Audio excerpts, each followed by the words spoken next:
धीरे धीरे खिसकते जाओ। सांस में रहो, ये बहुत इंपॉर्टेंट है।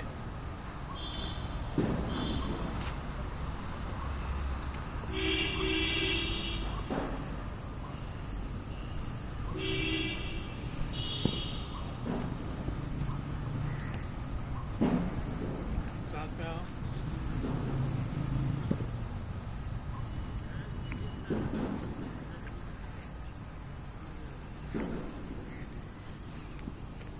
जल्दी जल्दी बढ़ो, फटाफट करो।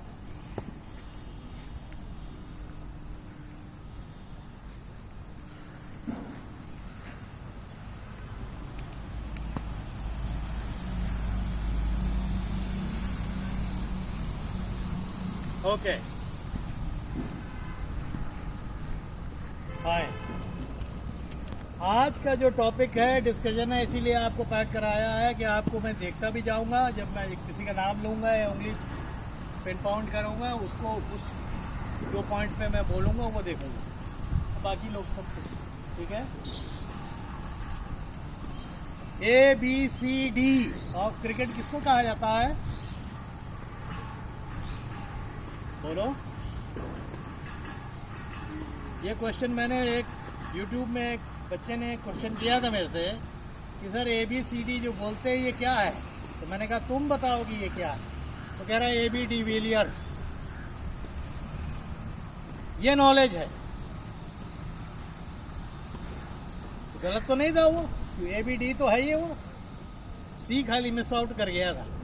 तो उसने सोचा था ABCD नियरेस्ट क्या हो सकते हैं कि AB डिविलियर्स। एनीवे, ए आप कैसे खड़े होते हैं, that is your stance. Stance हमेशा मैंने बोला कि बेस्ट वे होता है कि अपने कंधे के बराबर अपने पैर घोड़िए ताकि आपको बैलेंस सबसे अच्छा मिले। रेडी करिए और स्टांस पे आइए। Feet under your shoulder level. जितना आपका शोल्डर लेवल है आपके फीट उतने ही रहना है, उससे अच्छा बैलेंस आ ही नहीं सकता है। बहुत से लोग थोड़ा सा ये फीट दूर कर लेते हैं इधर का स्ट्रोक खेलने के लिए, उनमें से आपके हिंदुस्तान के कप्तान भी है ना, दैट इज़ ओपन। इसीलिए एक बार 2014 में उनको इंग्लैंड में एंडरसन ने परेशान कर दिया था, यहीं आउट करता रहा। और बड़ा सा बड़ा बॉलर उसको परेशान करेगा, बट यहाँ अच्छा खेलेगा। वो उस स्टेज में है कि वो लोग एडजस्ट कर लेते हैं। बहुत से लोग हैं जो ओपन स्टांस करके खेलते हैं बट वो एडजस्ट करते हैं। उनके लेवल से आपको नहीं जाना। हम जो है बेस्ट, ये शोल्डर हमेशा बॉलर के साइड पे रहेगा, एकदम सीधा। ये शोल्डर आप इमेजिन करिए कि बॉलर आपके सामने है, खड़े होइए, और ये सामने का शोल्डर एंड एल्बो सीधा। जब एल्बो सीधा रहेगा तो हमेशा आपका बैट शरीर के नजदीक चलेगा। दूसरा आता है ग्रिप। ग्रिप में एक बार इसका वो कहा है मेरे को, वो क्यों नहीं वो लगा के रखा उसका। हाँ, ग्रिप में बड़ा छोटा सा वो बता रहा, दोनों पैरों के बीच में आपने ये रखा, जैसे हम कुल्हाड़ी उठाते हैं, एक्स उठाइए पहले, फिर अपने स्टांस में सही करिए। अब डिपेंड करता है ये इसको क्या बोलते हैं जो हैंडल का है, स्लाइस। स्लाइस पे जो हिस्सा है और आपका बाहरी एज, इस पे आपके दोनों हाथ की वी आनी चाहिए। पहले ये कहा जाता था कि यहाँ पर आए, बट अभी एडजस्ट करके बोलते हैं कि इतनी स्पेस आप बैट्समैन को दीजिए। ये समझ गए? तो वी को आप करिए, नीचे वाले हाथ का भी, और दोनों हाथ बिल्कुल साथ साथ रहेंगे। स्टांस में आइए, खड़े हो। हाँ, ये इन दोनों के बीच में, ये इन दोनों के बीच में, ये ऊपर का हाथ कभी भी फोल्ड करके ज़्यादा रखना नहीं, क्योंकि ये लॉक हो जाएगा। लॉक करना ही नहीं है, खुला रखना है। अगर ये खुला नहीं है तो आपकी बैटिंग बहुत प्रॉब्लम करेगी। ये खुला रखना है। हाँ, तो ये हो गया आपका ग्रिप। चलिए, फिर आपका आता है बैकलिफ्ट। सीधा बैकलिफ्ट रहता है, इसीलिए मैं बोलता हूँ कि अगर सीधा बैकलिफ्ट होगा एंड हाई बैकलिफ्ट, शोल्डर से लाओ और सीधा रखो, तो सीधा बैकलिफ्ट रहेगा तो आपका एडवांटेज रहेगा कि आप दोनों साइड की बॉल इजीली खेल पाएंगे। On side, of side, on side, of side. बहुत हुआ तो फर्स्ट स्लिप की तरफ, ठीक है। इतना आपको लेवरेज मिल जाएगा कि हाँ एकदम इसमें बहुत ज़्यादा तकलीफ हो रही है फर्स्ट स्लिप की तरफ से इनका, बट इनकमिंग बॉल बहुत खतरनाक होगी अगर आप ज़रा भी बैट को बाहर ले गए। तो कोशिश करिए कि सीधे सीधे रखें। और चौथा होता है जो डी बोलते हैं, वो होता है रेडीनेस। रेडीनेस क्या होती है? आप कैसे रेडी होते हैं अपने को लिफ्ट करते हो बॉलर को फेस करने के लिए। वेट आपके हमेशा टो बॉल पे रहेंगे ताकि आपका पैर जल्दी मूव करे। खड़े होइए सांस पे और फॉरवर्ड पे आके दिखाओगे, फॉरवर्ड आओ, हाँ वेट टो बॉल पे रहेगा।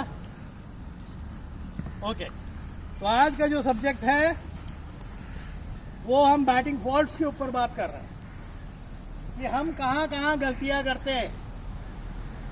नंबर 1, बिल्कुल अगर हम फॉरवर्ड खेल रहे हैं, ना फुली फॉरवर्ड है ना फुली बैकफुट, बीच में फंसे हुए हैं। बीच में अगर बीच की मजदार में आप फंस गए तो आपका क्रिकेट वहीं से नाश हो जाएगा।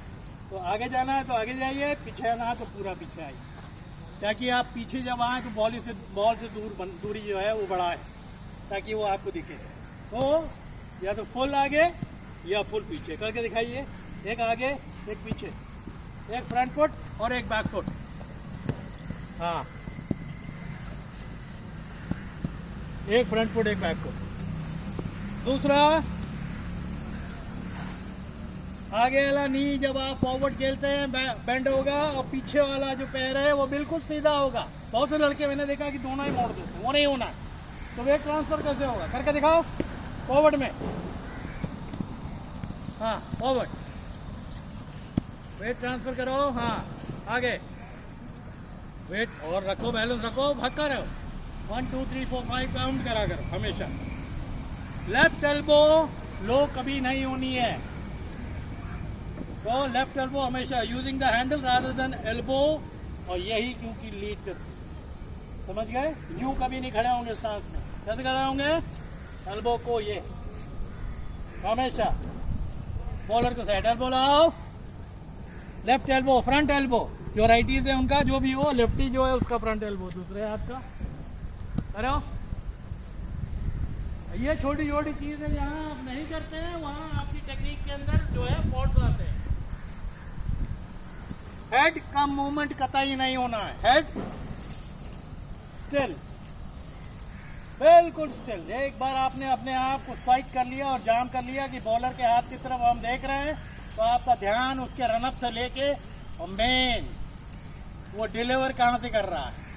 क्रीज के नजदीक है, बीच में है, स्टंप्स के नजदीक है, स्टंप से दूर है। बाकी मैंने हाथ का बता दिया था कि मीडियम पेसर का हाथ आप रीड नहीं कर सकते, तो बेस्ट है कि आप पाम रीड करिए। आउट स्विंग होगी तो पाम थोड़ा बाहर होगा, ये ग्रिप आउट स्विंग का। इन स्विंग होगी तो पाम थोड़ा सा अंदर होगा। आई बात समझ में? तो वहाँ से आप रीड कर लेंगे कि आएगा। दूसरा कि आउट स्विंगर जो है विकेट के नज़दीक रहेगा अमूमन, और वहीं धोखा देता है वो। जो बॉल स्विंग नहीं होती है वो विकेटों के अंदर होती है, सीधी निकल जाती है। आप स्विंग एक्सपेक्ट मत करिए, आपको मेरिट पे खेलना है। स्विंग होगी तो दिखेगी ना कि खेलनी है कि छोड़नी है। एक्सपेक्ट कुछ नहीं करना, आपको मेरिट पे खेलना। एक्सपेक्टेशन और पहले से सोच के खेलने का गेम है ही नहीं क्रिकेट। बैट एंड पैड, आगे आओ फॉरवर्ड पे। बैट हमेशा पैड से थोड़ा सा आगे रहना है, पीछे तो होना ही नहीं। आओ फॉरवर्ड, हाँ आगे, हाँ राइट। बैक लिफ्ट मैंने बता ही दिया, हाई रहेगी थोड़ी। हाई क्यों रहेगी? जब आप बैक लिफ्ट को हाई रखते हैं तो डिफेंस करते हैं तो वो पंचिंग का काम भी कर देती है अपने आप, अगर गैप में है। दूसरा, गैप के अंदर खेलना वो डिमॉन्स्ट्रेशन आज नहीं है, वो डिमॉन्स्ट्रेट करवाएंगे। जब ग्राउंड थोड़ी सी ठीक हो जाएगी तब फिर कोन्स रखेंगे और एक एक लड़का बुला के उसको दिखाएंगे कि हम गैप्स को यूज़ करने के लिए हम टेक्निक। सिंपल बॉल फेंकूंगा फुल टॉस, उसको आपको क्या है, हाँ, ताकि आप फील्डरों के हाथ में ना खेलें, गैप में खेलें। तो जब मैंने वीडियो में बता दिया कि गैप में खेलेंगे तो ऑटोमेटिकली आपके ऊपर की जो प्रेशर होता है वो हट जाएगा, क्योंकि आपको रन्स मिलते रहेंगे। ठीक है। दूसरी जो सबसे बड़ी गलती मैं देखता हूं कि तेज मार दिया और खुद धीरे भाग रहे। हिट तो आपने तेज कर दिया, आई ड्राइव किया और पहला रन ऐसा ले रहे जैसे रेंग रहे। मैंने हमेशा बोला पहला रन गोली की तरह होनी चाहिए, क्योंकि नंबर 1 वो फील्डर के ऊपर प्रेशर दे देता, क्योंकि वो उसकी निगाह अगर ऊपर उठी तो बॉल छूट जाएगी, तो उसके लिए प्रेशर हो जाता। तो आपने पूरे फील्डिंग साइड पर प्रेशर बना दिया अपनी अच्छी रनिंग से। दूसरा, वो टीम अलर्ट हो जाती है कि आप अच्छे रन करने वाले हैं, और तेज मार दी और आप धीमे भागे तो उसको मौका दे दिया कि चलो 1 रन दे देंगे, दूसरा तो नहीं होगा क्योंकि ये धीमे भागा ही। तो हमेशा जब भी आप शॉट्स खेलते हैं, आपकी रनिंग में आप बहुत ख्याल करिए, वो भी ड्रिल्स करवाइए, वो खाली यहाँ बोल के नहीं हो सकती। दूसरा, बैक करना अपने स्ट्राइकर और नॉन स्ट्राइकर को, दोनों जो विकेट पे खड़े रहते हैं, आपका ध्यान केंद्रित रहना चाहिए कि वो क्या कॉल कर रहा है, बॉल किधर की है। मैं बैट्समैन हूँ, मैं पॉइंट पे खेल रहा हूँ, किसका है बॉल, किसका है, नॉन स्ट्राइकर का। वैसे ही सबसे ज़्यादा डिफिकल्ट होता है मिड ऑन और कवर्स में, क्योंकि दोनों ही कॉल कर देते हैं। आई बात समझ में? तो वो स्ट्राइकर का कॉल, क्योंकि स्ट्राइकर ने मारा है बॉल, तो वो कॉल करेगा, नॉन स्ट्राइकर को रिस्पॉन्ड करना। ये जो दो खतरे की होती है, कवर्स, एक्स्ट्रा कवर्स, इधर मिड ऑन और मिड विकेट के बीच जो शॉट होती है, तो वो याद रखना, हमेशा स्ट्राइकर पे रिस्पॉन्ड करेगा नॉन स्ट्राइकर। वी के अंदर शुरू में आप आएंगे, हमेशा वी पे क्यों बोला जाता है कि आप फुल फेस देते रहते हो, हाई बैक फुट पे फुल फेस, फ्रंट फुट पे फुल फेस, बॉलर को कम चांस देते हो। वैसे करके आप 15-20 रन जब बना लोगे तो आपके पैर हाथ चलने लगेंगे, आपका कॉन्फिडेंस लेवल ऊपर आने लगेगा, आपका विश्वास ऊपर आएगा, तो आप फिर अच्छे से खेलने लगोगे, चाहे स्पिनर हो चाहे मीडियम पेसर। बट शुरू के 5 मिनट अगर आप गड़बड़ा गए तो बॉलर आपको खा जाए, ऑर्डिनरी से ऑर्डिनरी। तो इसीलिए बाकी जो और वीडियोस में मैं बहुत सी चीज़ें बोला हूँ, उसमें ध्यान देना, तो क्योंकि आप ही के हित के लिए बोला हूँ।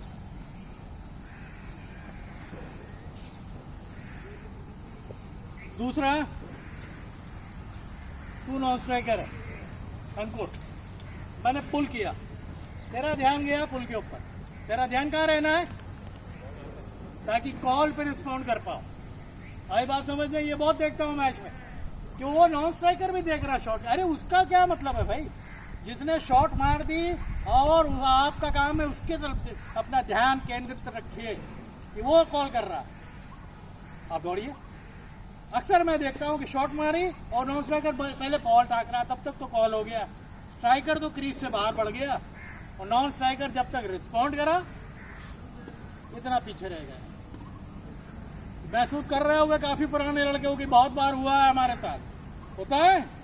बड़े छोटे पॉइंट बता रहा हूँ, बट वो इतने बड़े हैं कि वो क्रिकेट खा जाएंगे। जज करना हम बोल सकते हैं जुबान से, लेंथ जज करो, गुड लेंथ की है, शॉर्ट गुड लेंथ की है, तो हम कहाँ खेलेंगे, उसको आगे ही खेलेंगे। दूसरा इंपॉर्टेंट पॉइंट, विकेट जज करो, बॉल बाउंस ज़्यादा कर रही है तो एज अ बैट्समैन अगर आप बहुत ज़्यादा आगे खेलेंगे बाउंसी विकेट पे, तो आप हमेशा स्लिप एंड गलीज के अंदर आउट होंगे, क्योंकि वो बाउंस करने वाला है। दैट मीन्स हमारा मूवमेंट इनिशियली, अब यहाँ ट्रिगर मूवमेंट की काम आती है, तो आपका लाइफ में एडजस्टमेंट होना बहुत ज़रूरी है। मैं उस ज़माने में ट्रिगर मूवमेंट करता था लेग स्पिनर्स के ऊपर, जबकि होना नहीं चाहिए। मैं अपने एक वीडियो में बोला हूँ कि एक लेग स्पिनर बहुत परेशान करता था, तो उसके लिए मैं खाली भपकी देता था। अब उसको आप बोलते हो ट्रिगर मूवमेंट, हम यूँ ही भपकी देते थे कि मैं जैसे ही बोलूँगा तो वो छुट्टी डाल देगा तो मैं कट कर दूँगा, बट एक्चुअली उसके साइकोलॉजिकली उसके ऊपर असर डालने के लिए ये काम करते हैं कि अपने शरीर का थोड़ा सा मूवमेंट कर दें, बट उसके लिए आपको फिट होना पड़ेगा। लिफ्ट करने के लिए भी सर अगर ऊपर उठ गया तो बॉल का डिस्टेंस कम हो जाएगा। एक लिफ्ट मैं कर रहा हूँ हेड डाउन और ऐसे मार दूंगा ये बाहर हो जाएगा, झाड़ियों में चली जाएगी। और एक ये हो गया बॉडी की पोस्ट, आप पीछे आ गए और यहाँ से आपने लिफ्ट करा तो हाइट ज़्यादा हो जाएगी, वो हाथों में चली जाएगी। हेड पोजीशन बहुत इंपॉर्टेंट है बैटिंग, एकदम स्टिल रहना है। लिफ्ट भी करना, आपने देखा कि ये रेंज है थोड़ी खिंची है, मैं इसको लिफ्ट कर सकता हूँ, यहीं से लिया और फिर लिफ्ट, वो टाइमिंग है, प्योर टाइमिंग। और अपना विकेट थ्रो कर देना, ये बहुत बहुत ही ख़राब आदत है। और विकेट थ्रो करने के बहुत से कारण होते हैं, आपको भी मालूम होगा कि आप खुद ऑब्जर्वेशन में रखेंगे। ये आपके कमज़ोर फोकस और डिटर्मिनेशन की निशानी है। 4 बॉल पे रन नहीं मिले, हाथ में मार दिया, चला गया। उसका सबसे बड़ा उस्ताद हमारे एकेडमी में वो था विकेट कीपर जो चला गया, विद्या। उसको तो अगर मैं बॉलर होता तो ये जानता था कि ये 10-15 रन उसको दूंगा और 10-15 रन के बाद इसका विकेट ये खुद गिफ्ट करेगा, मेरे को लेना नहीं पड़ेगा, क्योंकि वो उसको समझ में नहीं आएगा कि मेरे से रन नहीं हो रहा है, मैं लिफ्ट करके मार दूँ। तो ये तो आपने पहला पाप किया कि आप हाथों में खेल रहे हैं, और दूसरा पाप कर रहे हैं कि आप विकेट थ्रो करके आ रहे हैं जो टीम के लिए घातक है। ऐसे कई प्लेयर, उनमें से सचिन शुक्ला भी एक, कि उन्होंने पिछले 5 साल में आधे टाइम उन्होंने अपने विकेट थ्रो किए। उनका विकेट, ऐसा बैट्समैन बनो कि बॉलर पागल हो जाए तुम्हारा विकेट ले ले। जब आप सिंगल्स निकालने लगेंगे ना, पूरी फील्डिंग परेशान हो जाती, कप्तान नहीं खाली, बॉलर नहीं, पूरी फील्डिंग साइड परेशान हो जाती। इसको रोकने और रोक ही नहीं पा रहे। इधर से भी सिंगल निकाल रहा, उधर से भी सिंगल निकाल रहा, इधर से भी निकाल रहा, इधर से भी निकाल रहा, और रनिंग तेज कर रहा है। 2 के 3, 1 का 3, 1 का 4, ये बहुत है, आपकी रनिंग के ऊपर है।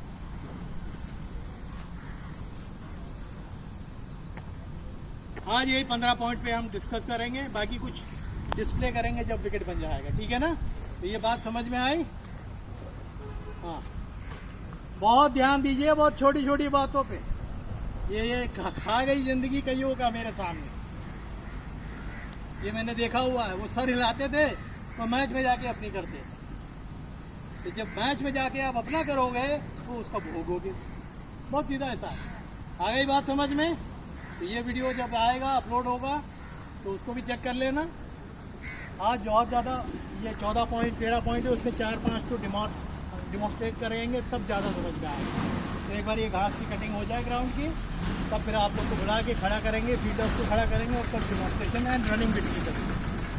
आप पहला रन कैसा लेते हैं, दूसरा रन एंड आपके सबके टेस्ट होंगे विद पैड। 3 रन पे क्या टाइमिंग है, 2 रन पे क्या टाइमिंग है, 1 रन पे क्या टाइमिंग है। आज बात समझ में, अपना बेस्ट कैसे देते हैं। आज के लिए इतना ही, थैंक यू।